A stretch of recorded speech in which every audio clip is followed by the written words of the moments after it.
as a rotary directs traffic around downtown Glens Falls. If you'd like another update then. A small group of meteorologists in Glens Falls is directing hundreds of ships all across the world. You're evaluating the distance, you're evaluating the currents, you're evaluating, in that case, a long-term weather, climate. We get to deal with worldwide weather right here in Glens Falls. Located in an old carriage production facility on Warren Street, Weather Routing Inc. has become one of the worldwide leaders in the marine industry.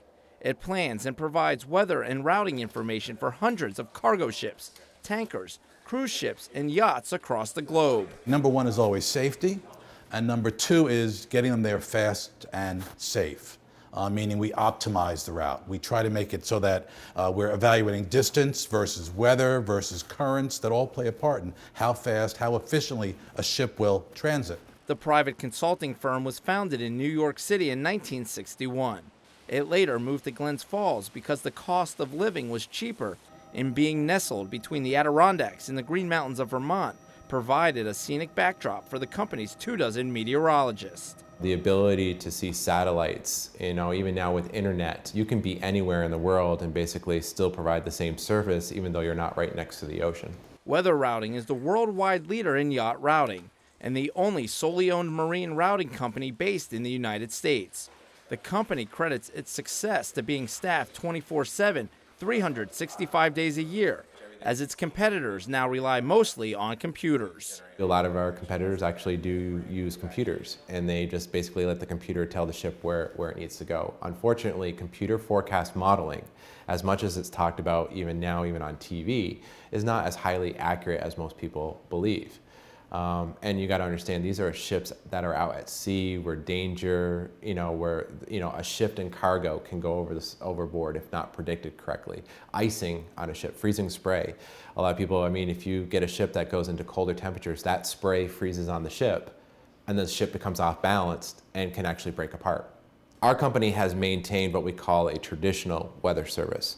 What that means is, instead of letting computers just tell the ships where they should go, we still have humans, real degree meteorologists, that basically review those computer models, decide if they're accurate or not, and then provide the weather information to the ship. With the weather always changing, being staffed around the clock also allows the meteorologist at Weather Routing to provide a quick warning to a ship's captain. We're looking at various computer models that help provide guidance. We're looking at our own experience and our own backgrounds of what happened in this situation several years ago. We look at ship and buoy reports, satellite data, radar data, real-time observations, and we help use all that information together to prepare the best possible forecast and routing advice for the clients. While understanding weather patterns is important, the meteorologists must closely study the ship they are directing as well. We look at their speed, their weather constraints, the length of the vessel, and their time constraints. The company's original goal was to provide a simple weather forecast and route recommendation. But as fuel costs have climbed over the years, routing has become just as important. A lot more has become dependent on us.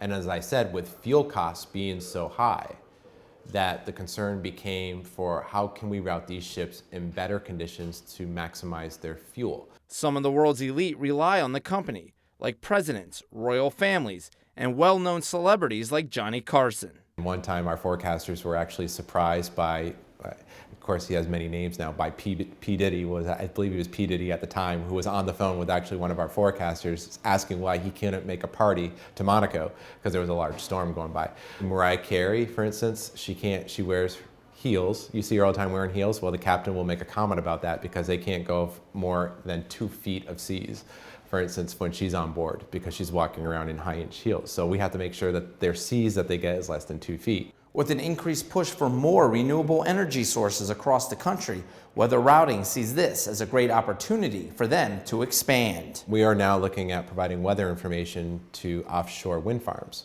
With plans already in the works to build a wind farm off Cape Cod, Weather Routing says it can play a crucial role in projects like this, as it is already a worldwide leader for wind and wave information in the maritime industry. In the Atlantic Ocean, the continental shelf is high up, so you can easily have a wind turbine that's right into the ocean floor. On the west coast of the United States, unfortunately, the ocean floor is much deeper. So basically what happens then is that the wind turbine is not actually grounded to the ocean floor, it's actually floating. It's a floating wind turbine.